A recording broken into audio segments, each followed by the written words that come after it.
Loudoun County parents, this message is for you. The school board needs your supervision.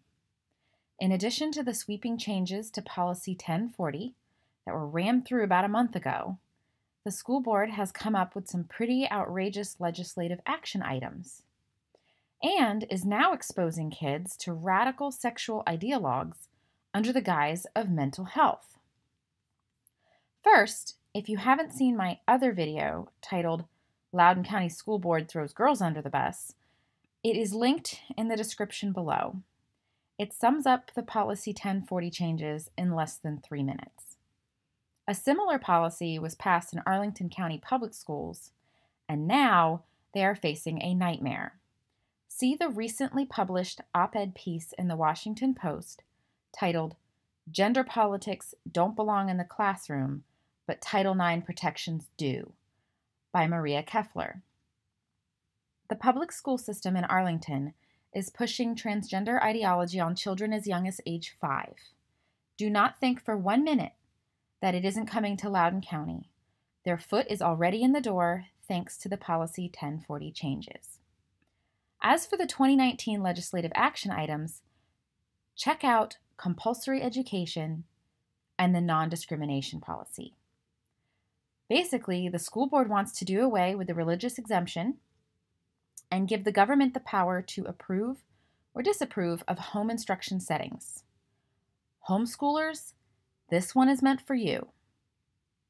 The school board also wants the state legislature to create 2 new protected classes, sexual orientation and gender identity.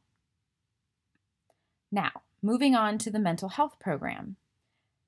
The Loudoun Times-Mirror reported this week that the county's Mental Health, Substance Abuse, and Developmental Services Department and Freedom High School in Chantilly were selected by the National Council for Behavioral Health and the Lady Gaga-founded Born This Way Foundation as one of 8 pilot projects in the country to offer the teen mental health first aid training, the first program of its kind developed for high school students in the U.S.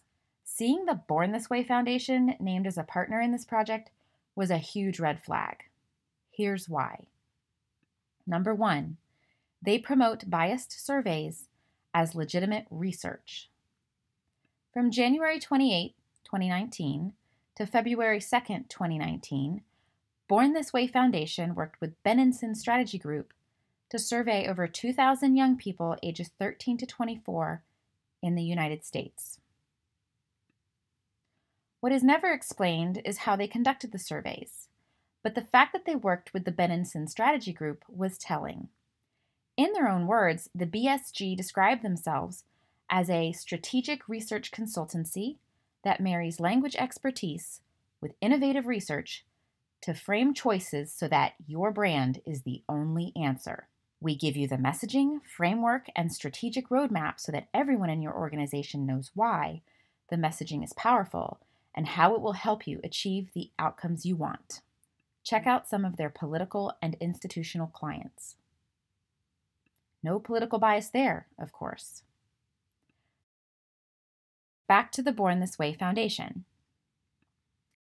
Number 2, they promote the Human Rights Campaign.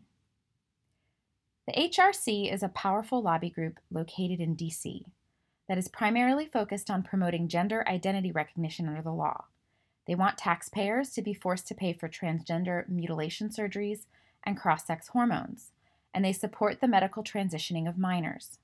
The HRC insists that anyone who identifies as a woman is a woman, regardless of their biological sex, and they promote queer theory curriculum called Welcoming Schools to elementary school kids.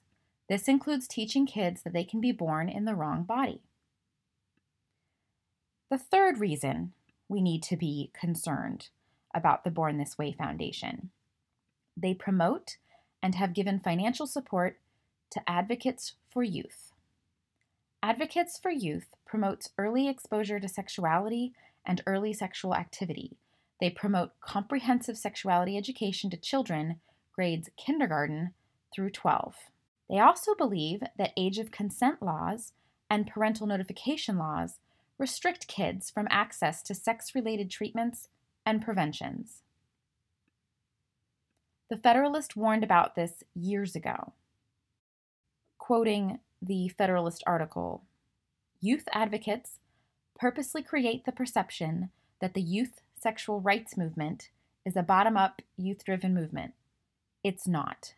It is a strategic, long-term business plan for an unholy alliance of pro-choice sexuality education providers, including Advocates for Youth, Answer, and SECUS, the Sexuality Education and Information Council of the United States." As you can see, the Born This Way Foundation is problematic for a number of reasons. That's not to say that the mental health first aid course being offered does not have value when it comes to helping youth in crisis, but considering the source of information, it is right to be wary. This is a resource recommended by mentalhealthfirstaid.org to use when ministering to someone who identifies as LGBTIQ. Under the topic of coming out when the person is an adolescent, quote, "Some of the changes that occur during adolescence can be particularly challenging for an adolescent who is intersex or questioning their sexuality or gender identity. Furthermore, adolescents who are gender diverse may have additional stressors around age of consent to seek treatment, cost of treatment, and restrictive laws. You are not obliged to tell the adolescent's parents. You should not tell their parents or other people without the adolescent's permission, because to do so would be a breach of confidentiality and could possibly place the adolescent at risk. For example, LGBTIQ plus adolescents are at increased risk of isolation and homelessness if their family is not accepting of their LGBTIQ plus experience. Do not assume that the adolescent's friends or school are aware of their sexuality or gender identity." This is a huge red flag to me. Someone having sensitive information of a sexual nature about an adolescent that he keeps to himself and does not share with the child's caregivers or even the child's school authorities. This resource also disparages rural people. Quote, "If the person lives in a rural area, they may face additional challenges such as geographical isolation, rural culture, limited access to culturally competent mental health services, and greater exposure to discrimination." The current MHFA course being offered April 15th and 16th through Loudoun County is currently full. If another course is provided in the future, you should sign up for it. Also, you have a right to know what your teenagers are being taught. So if you have a student enrolled at Freedom High School, you should demand access to any and all MHFA materials that may be used to teach your child. I also recommend that you sign up for the Parent and Child Loudoun distribution list so you can stay informed. Just go to parentandchildloudoun.org and send a message through the contact page. In addition, school board elections are in November. Find out who your district's board member is and where he or she stands on the issues that matter to you. Also, there is a second board member you can vote for, the at-large seat. The incumbent Beth Huck had no problem voting for the Policy 1040 changes that sacrifice girls' privacy and safety rights in favor of men's subjective claims to a female identity. She happily wore a purple shirt to the vote in solidarity with the LGBTQ activists who pushed for the radical change. So parents, stay informed, get involved, and hold the school board accountable.